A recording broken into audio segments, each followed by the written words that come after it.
Aurélien Duchesne, vous allez sortir une tribune qui va paraître demain au journal Le Monde. Vous nous en offrez la primeur, merci.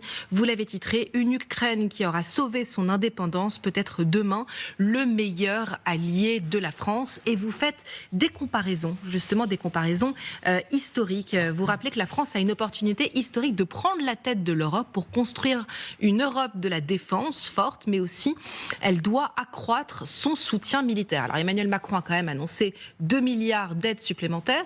Pour vous, on a compris que c'était une bonne chose, mais ce n'est toujours pas suffisant. Alors cette tribune que j'ai l'honneur de présenter, qui est signée par 5 députés ukrainiens de la Rada et membres du groupe d'amitié France-Ukraine, en appellent à la France. Je précise que cette tribune est à leur initiative. Et pourquoi ? Parce qu'ils estiment que c'est aujourd'hui la France qui est en capacité de bouger les lignes au niveau européen. Sur la question de cette défense européenne, justement, il y a l'idée en Ukraine que c'est la France qui avait raison sur l'idée qu'il fallait être davantage autonome vis-à-vis des États-Unis.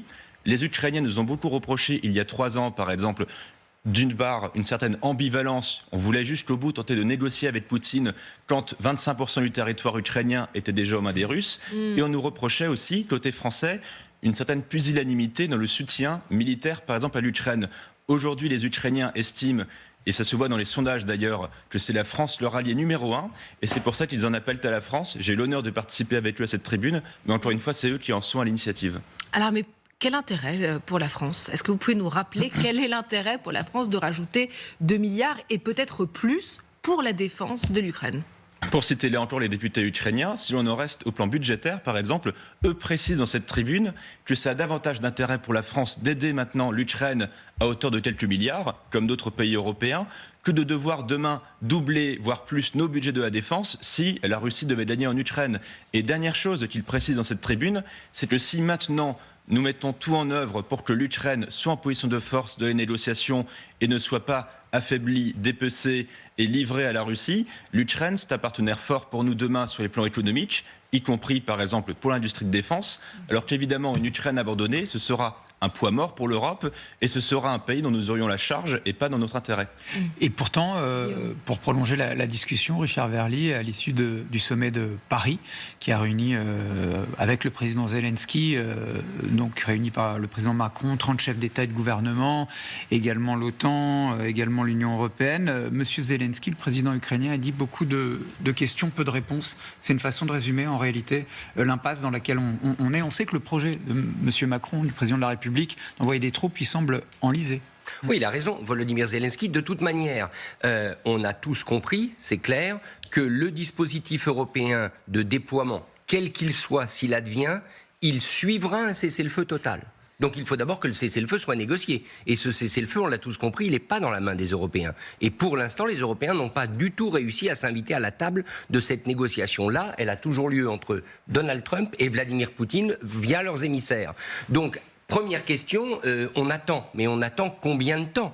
Et les conditions du cessez-le-feu total? Imaginons que dans ce cessez-le-feu, les États-Unis disent aussi qu'ils sont opposés à un déploiement européen, ce qu'ils n'ont pas dit pour le moment. Ils laissent planer le doute. Qu'est-ce qu'on fait?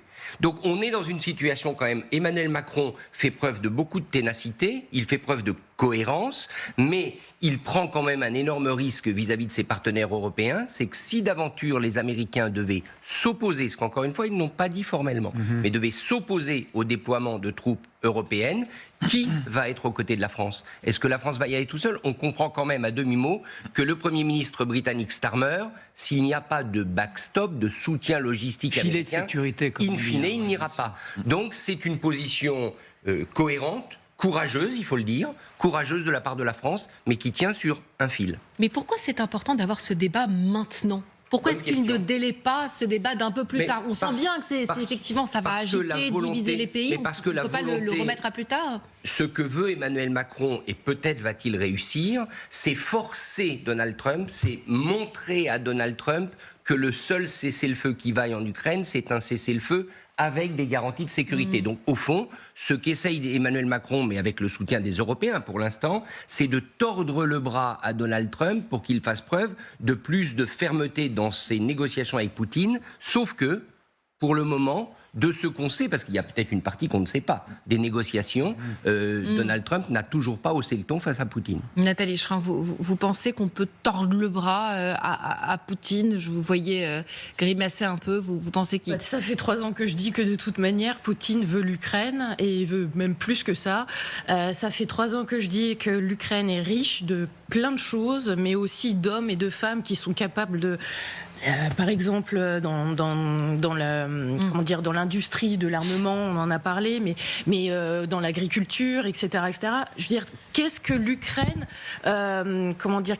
peut apporter à l'Europe? Plein de choses. La richesse dans tous les sens du terme. Donc, c'est beaucoup plus intéressant pour l'Europe d'avoir l'Ukraine de son côté que si l'Ukraine passait aux Russes. Alors, vous imaginez? il y a effectivement des questions stratégiques que vous soulevez et il y a aussi des questions de grandeur morale que vous soulevez également avec les députés ukrainiens qui font une comparaison historique lourde de sens. Ils écrivent donc Charles de Gaulle ne visait pas seulement l'indépendance de la France et de l'Europe sur la scène internationale, il luttait pour la grandeur de la France. Un renforcement significatif de l'aide française à l'Ukraine serait un acte de grandeur. Tout comme la France libre et le Royaume-Uni en 1940, l'Ukraine veut poursuivre le combat jusqu'au bout. Elle a besoin des moyens nécessaires. On comprend bien, effectivement, que la France s'honorerait, Aurélien Duchesne, à défendre les valeurs de la liberté, mais est-ce qu'elle en a les moyens? La question des moyens, justement, déjà, il y a nos ambitions. Nos ambitions, quand on parle d'autonomie stratégique européenne, par exemple, ça c'est notre discours. Si on veut être crédible pour porter une telle ambition, il faut qu'on mette les moyens, par exemple, en termes d'aide. Les moyens dont on parle, par exemple, on les a sur le papier, mais jusqu'ici, la France, c'est environ 5 à 6 milliards d'aides totales à l'Ukraine en 3 ans. L'Allemagne, c'est 17 milliards d'euros.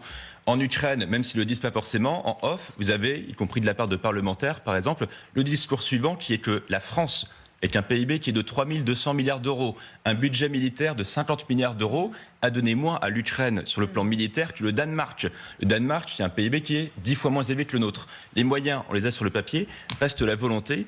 Et s'agissant de la question de la grandeur, cette tribune aussi parle d'un précédent historique, le nôtre. C'est que nous, quand le général de Gaulle, par exemple, fait son fameux discours et passe pour un général fou et isolé, on le traite à Londres comme le représentant d'un pays de perdants, à une époque où la plupart des députés veulent renverser Churchill dans l'idée que c'est un va-t-en guerre fou, que le Royaume-Uni n'a plus les moyens et que jamais l'Amérique ne viendra en aide. C'est pour ça qu'ils font ce parallèle.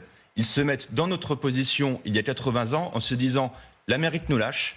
Les opinions publiques européennes pourraient se lasser et pourtant c'est le moment ou jamais parce que Poutine n'a pas encore gagné la bataille du temps. Richard Verly, vous partagez ce parallèle Moi, elle me historique. gêne la référence au général de Gaulle, mais je n'ai pas lu la tribune, donc il faudrait que je la lise en intégralité. Elle me gêne parce que le général de Gaulle, ne l'oublions quand même pas, il était l'homme de son époque, il était l'homme des empires, il était l'homme d'une époque d'empire. Est-ce que le général de Gaulle aurait pris la défense de l'Ukraine à l'époque de l'Union soviétique? Le général de Gaulle, il s'est quand même rendu à l'évidence, comme Churchill, le rideau de fer est tombé et il jugeait que c'était inéluctable et il l'a accepté. Donc ce genre de référence, aller dire il y a l'homme du 18 juin, l'homme qui promet une guerre mondiale, et ne retenir que celui-là. Non, le général de Gaulle était l'homme aussi d'une politique conciliante vis-à-vis de l'Union soviétique de l'époque. Donc je pense qu'il faut faire attention à ce type de comparaison historique parce qu'elles sont toujours extrêmement piégeuses. Et toute chose étant égale par ailleurs, il y a une autre comparaison historique, moi, qui me frappe, une sorte de similitude et qui s'est jouée à 20 ans d'intervalle. En 2003, les États-Unis envahissaient l'Irak sur un concept de regime change. Il s'agissait à l'époque de déboulonner Saddam Hussein. 20 ans plus tard, en 2023, la Russie envahit l'Ukraine avec ce concept de régime change. Il s'agit de déboulonner qui? De déboulonner Zelensky. C'est pour ça peut-être, et c'est la question que je voudrais vous poser, Aurélien, pour prolonger la discussion, est-ce qu'il y a derrière ça cette idée que véritablement, on sait ce qui est advenu de l'Irak et du Proche-Orient, et même que ça a eu des conséquences pour l'Europe avec la vague d'attentats qui a été perpétrée par l'État islamique. Est-ce que l'enjeu, quelque part, c'est pas l'implosion de l'Europe si véritablement on ne comprend pas ce que veut dire que la souveraineté d'un État libre et indépendant qu'est l'Ukraine? Est-ce qu'il y a une question de sécurité européenne qui se pose dans ces termes-là? Pour vous répondre en deux temps, la comparaison entre l'agression contre l'Irak et l'agression contre l'Ukraine est d'autant plus appropriée que dans le discours d'invasion du 24 février 2022, Poutine fait même des références voilées à l'invasion de l'Irak en disant qu'il s'agit de libérer l'Ukraine. C'est parfois des références grinçantes au discours de George W. Bush. Ensuite, sur l'idée de nous prémunir d'une implosion de l'Ukraine. On en avait beaucoup parlé dans les premières semaines quand on disait il ne faut pas, c'était Dominique de Villepin qui disait ça, ce serait dangereux de livrer des armes à l'Ukraine parce qu'il y a eu le précédent de la Yougoslavie où des armes se sont retrouvées chez nous, chez les cartels de la drogue ou chez les terroristes. Mais là, ce que disent encore une fois les députés ukrainiens, c'est que si on abandonne l'Ukraine maintenant, c'est un problème de sécurité pour nous, un problème d'instabilité massive, quelque chose qu'ils ne disent pas dans la tribune, mais qui est aussi dans leur tête, c'est que si l'Ukraine demain négocie des conditions humiliantes, ça devient un État failli, on a une crise migratoire massive et on a un État qui serait un astre mort. Et encore une fois, il vaut mieux soutenir l'Ukraine maintenant avec quelques milliards de plus par pays, que de devoir porter la charge d'un État failli de 40 millions d'habitants. C'est ce qui reviendrait à refermer la plaie avec l'infection à l'intérieur, comme l'écrivait Jacques Mainville dans d'autres circonstances en parlant du traité de Versailles. Ah bah, il avait bien raison sur ce traité d'ailleurs. Et c'est maintenant que l'Ukraine a besoin d'aide. Chaque jour, il y a des frappes. Hier soir encore, dans la nuit, dans le centre de Dnipro, eh bien, il y a eu 4 morts, une vingtaine de blessés. Il y a des attaques de drones tous les jours. Et nous allons retrouver sur place notre correspondant envoyé spécial Thomas Misraki qui est à Kiev avec Vincent Wartner. Non seulement Thomas, les attaques continuent sur le terrain, mais en plus vous avez pu vous entretenir avec des forces ukrainiennes, avec des soldats qui redoutent plus que jamais une nouvelle offensive russe sur le terrain.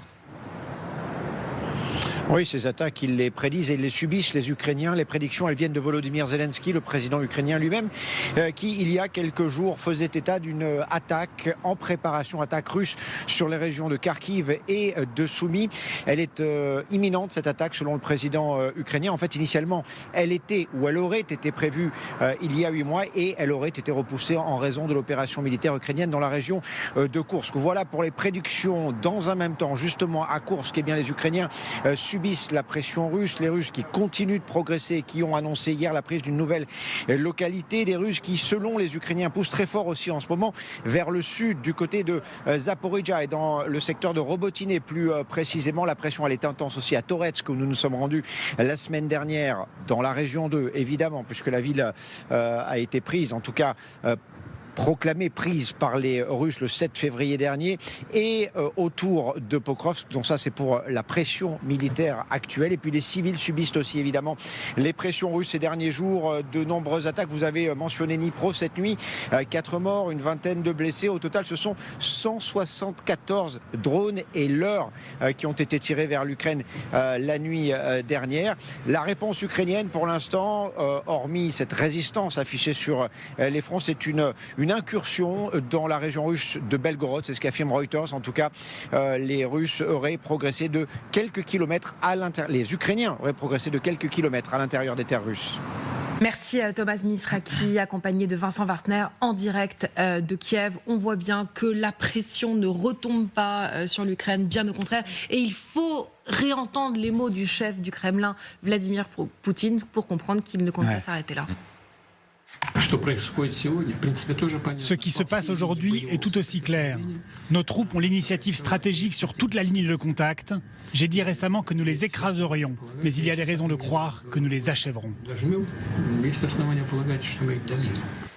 Richard Verly, nous les écrasons, nous les achèverons. Et ça, est-ce que c'est quelqu'un qui veut vraiment l'appeler? Les mots, quand même, sont forts. C'est un bulldozer. Non, il ne veut pas laper maintenant. Il veut saper.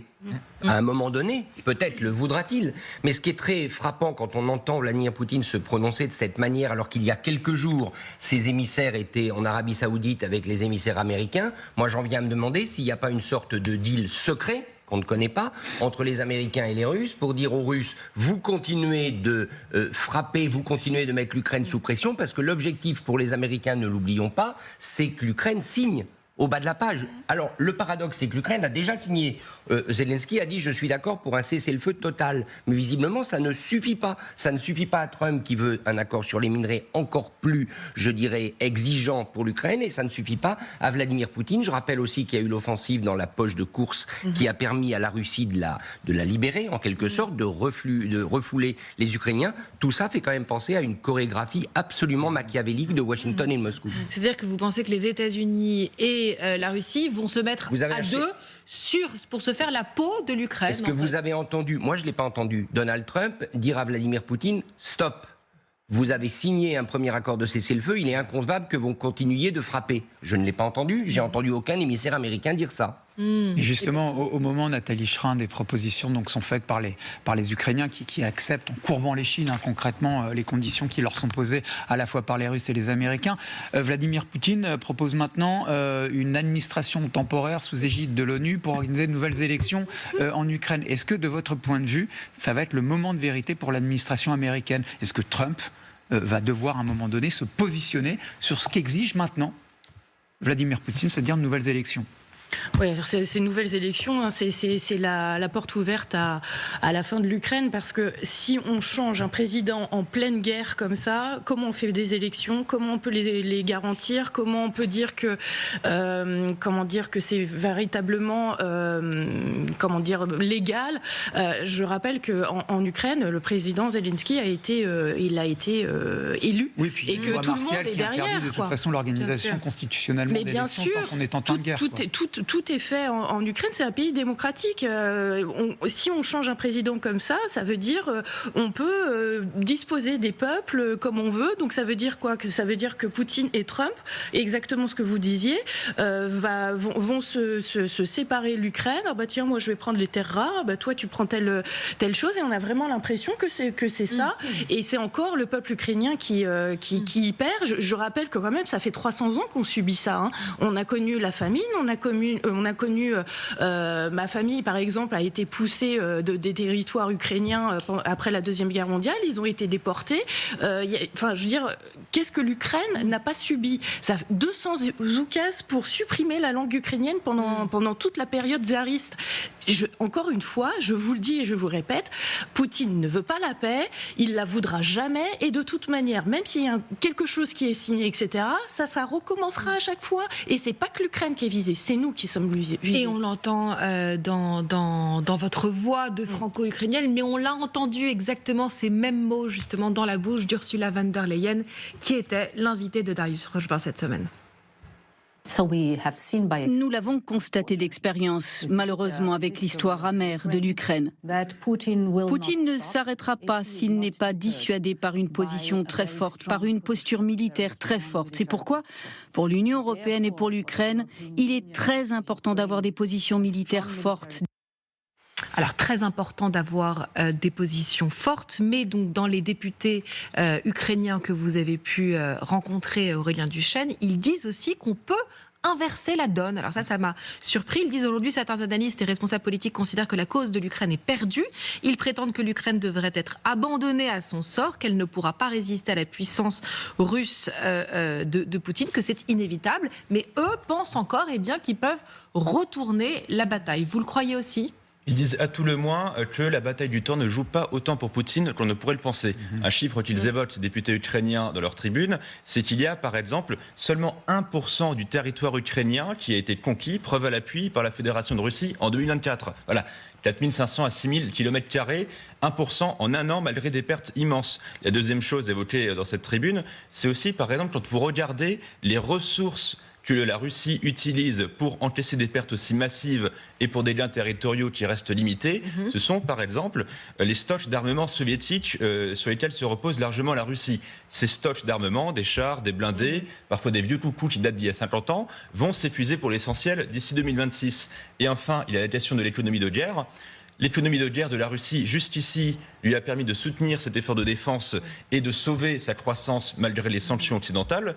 Sauf que quand vous regardez enfin, ça commence vraiment à tanguer pour l'économie russe, de l'avis d'ailleurs de la Banque centrale russe elle-même. On ne peut pas tenir, enfin les Russes bien sûr, ne peuvent pas tenir 1 ou 2 ans de plus à ce rythme. Donc vous pensez presque que le fait que Poutine tape fort est quasiment un aveu de faiblesse? Arlette, Maxime, ça vous...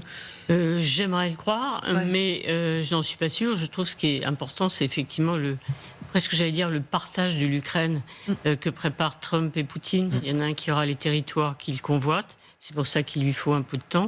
Et du côté des gains économiques, rembourser la dette ukrainienne aux États-Unis, il y aura en fait de quelque sorte un dépeçage et tout le monde se mettra d'accord pour trouver un président complaisant, docile, qui, j'allais dire, obéira aux deux, quoi. C'est-à-dire ne gênera pas le développement des intérêts économiques américains et surtout ne remettra pas en cause, évidemment, la domination russe. C'est ça qui risque effectivement d'arriver.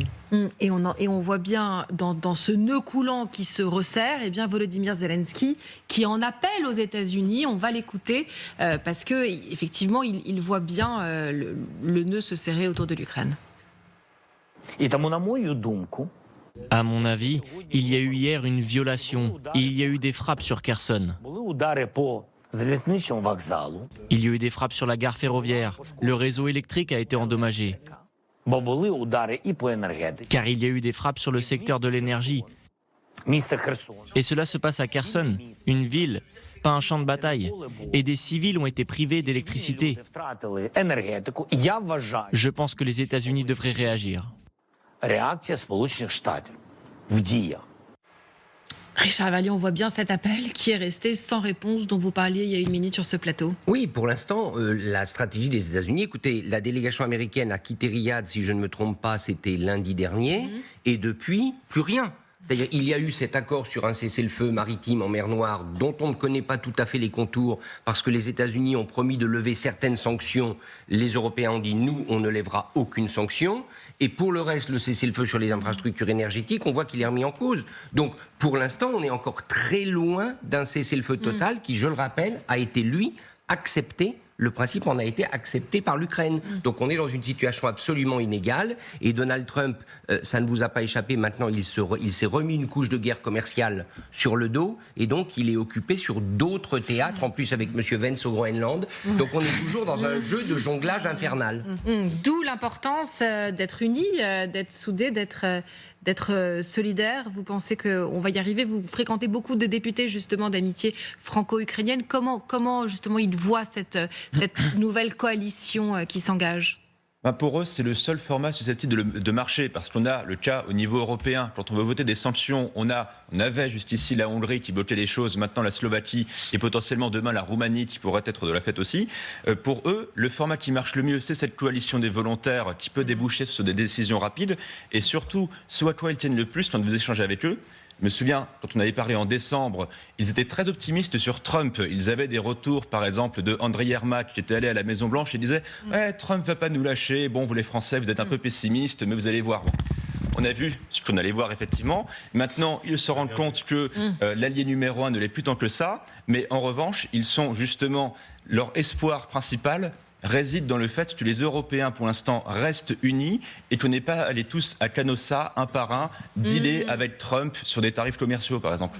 Pour l'instant. Pour l'instant. L'espoir fait vivre. L'espoir fait vivre. Demain, donc, cette tribune signée donc, par des députés ukrainiens apparaîtra au journal Le Monde. Une Ukraine qui aura sauvé son indépendance, peut-être demain, le meilleur allié de la France. Merci Aurélien Duchesne, merci Richard Verly, merci Nathalie Schrin. Dans une minute, on va parler